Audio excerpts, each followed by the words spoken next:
fenomena yang terjadi di MK maupun KPK itu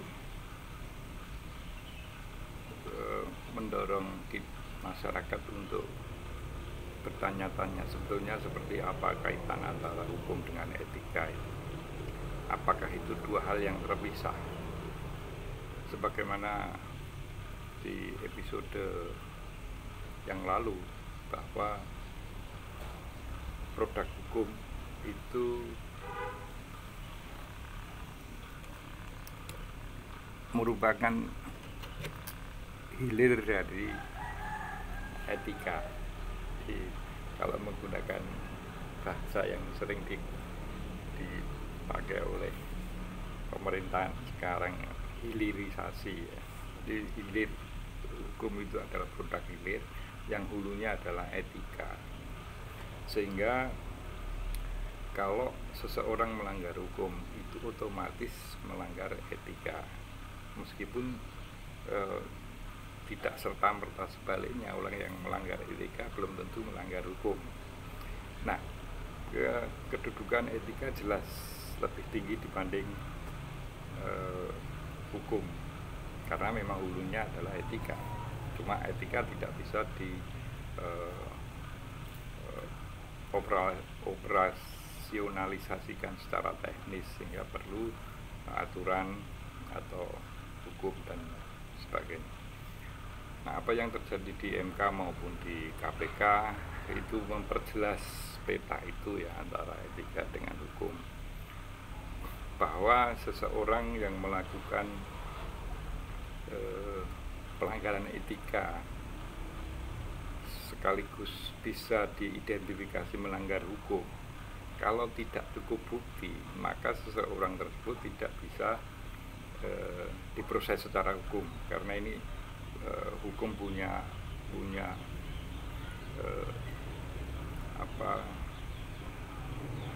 syarat-syarat yang pasti ya. Jadi bahkan ada adagium di dunia hukum yang menyatakan bahwa lebih baik membebaskan 1000 orang yang bersalah daripada menghukum atau memenjarakan 1 orang yang tidak bersalah. Ini betapa striknya persoalan hukum, sehingga kalau tidak ada bukti yang cukup, maka seseorang tidak bisa diproses hukum, meskipun secara substansial dia melanggar etika. Karena sekali lagi, etika tidak bisa dipisahkan dari, atau hukum tidak bisa dipisahkan dengan persoalan etika. Nah,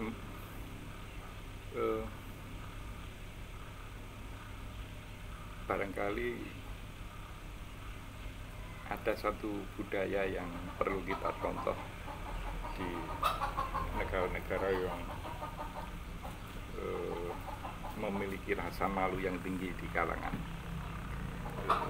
pejabat ya. Jadi ketika contoh Jepang dan beberapa negara-negara yang menjunjung etika ya, itu ketika diidentifikasi bahwa baru diduga, artinya belum tentu terbukti secara hukum bahwa pejabat yang melakukan pelanggaran etika itu demi menjunjung tinggi etika, maka dia mengundurkan diri. Ini artinya kesadaran semacam ini untuk mengatasi ketika hukum belum bisa menjamah pelanggaran etika. Nah, ini yang barangkali kurang di negara kita, meskipun kita memiliki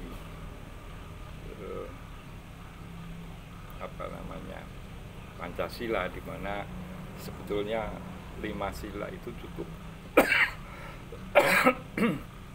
untuk menumbuhkan etika yang itu menunjukkan peradaban yang tinggi, nilai-nilai luhur yang ada dalam Pancasila. Terjemahannya yang secara teknis itu di Undang-Undang Dasar 1945. Sehingga saya kurang tahu kenapa kok nilai-nilai etika yang itu jelas-jelas di setiap kantor pemerintahan itu dipasang Garuda Pancasila itu hanya sebagai simbol, tapi tidak memberikan dorongan orang-orang yang sedang menjabat untuk menjunjung etika. Padahal di negara-negara maju yang tidak memiliki Pancasila, bahkan meskipun belum terbukti secara hukum karena barangkali tidak memenuhi bukti yang cukup, itu dengan kesadaran yang tinggi mereka mengundurkan diri.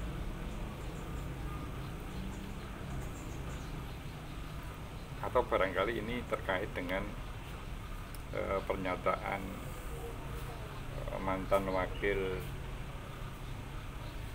Presiden Pak Budiono.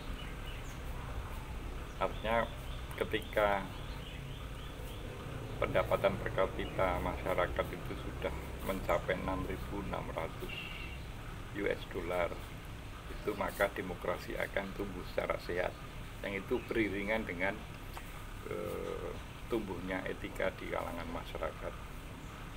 Ya, tetapi sebelum sampai ke sana kan mestinya para pemimpin itu memberikan contoh yang bisa diteladani oleh masyarakat.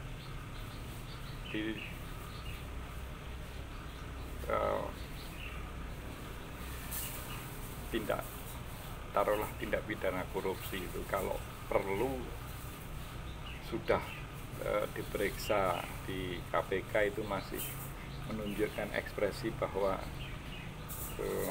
mereka tidak melanggar etika.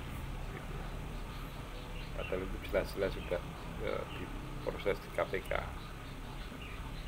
Dalihnya ya proses pemeriksaan itu belum terbukti bahwa yang bersangkutan melanggar hukum, harus ada proses peradilan dan sebagainya. Dan ini perlu pembudayaan kembali bahwa antara hukum dengan etika itu tidak bisa dipisahkan. Salam.